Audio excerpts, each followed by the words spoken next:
The story of God's people in Egypt is really because of events in the life of Joseph.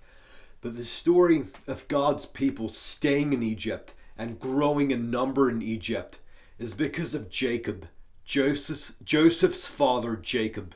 Jacob left for Egypt and arrived in Egypt with 70 of his descendants. 70. Jacob, who was also called Israel, which is why God's people are called Israelites. So initially there were 70 Israelites in Egypt. And it all started with a conversation between God and Jacob. God appeared to Israel in a vision at night. Jacob, Jacob. Jacob replied, "Here I am." God said, "I am God, the God of your father. Do not be afraid to go down to Egypt, for I will make you into a great nation there."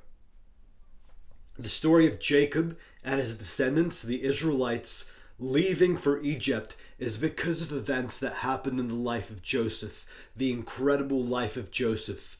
Because of jealousy, Joseph was sold to slavery by his brothers. He was sold to the Ishmaelites for 20 shekels of silver. They were heading to Egypt. Joseph was Jacob's most beloved son because Joseph resembled Jacob's wife, his beloved wife. The wicked act of Joseph's brothers continued when they led their father Jacob to believe that Joseph had died, that he was killed by a ferocious animal. Now it so happened with God's divine plan that Joseph was sold to Potiphar. Potiphar was one of Pharaoh's officials, and because the Lord was with Joseph, Joseph found favor in the eyes of Potiphar. And so Potiphar made Joseph in charge of his house. Potiphar entrusted Joseph with everything he owned. Joseph was entrusted with everything Potiphar owned. Because the Lord was with Joseph, everything went well for Joseph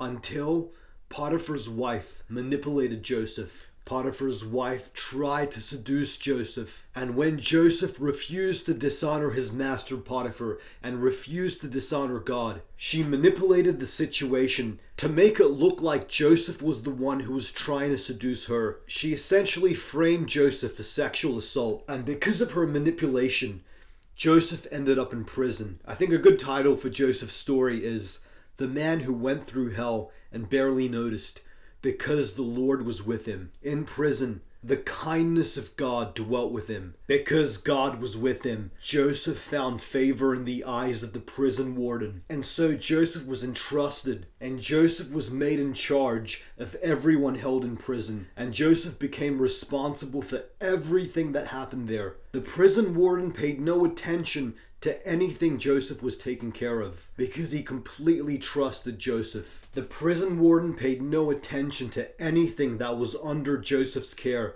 because the Lord was with Joseph and gave him success in whatever he did. We can't fully explore the story of Joseph here, but to summarize, because of the quality of Joseph's character, because of Joseph's ability to interpret dreams, Joseph ended up finding favor in the eyes of Pharaoh. So because of the enduring goodness of Joseph's character, there were good relations between God's people and Egypt. Because of the enduring goodness of Joseph's character, Joseph found favor in the eyes of the Pharaoh. And a lot of it had to do with the goodness of Joseph's character, the enduring goodness of Joseph's character. Unlike Joseph's brothers, whose character was defined by envy, whose characters were self-seeking, self-absorbed, Joseph, his character was absorbed by God's goodness. His character was absorbed by God's light. His character absorbed God's light. So in the time of Joseph, there were good relations between God's people in Egypt, but then times changed. Times had changed drastically. In the first chapter of Exodus, we see that there was a new Pharaoh. A new king came to power. And when this new king came to power in Egypt, the life of Joseph meant nothing to him. And this new king feared the growing number of the Israelites. He feared the growing number of God's people.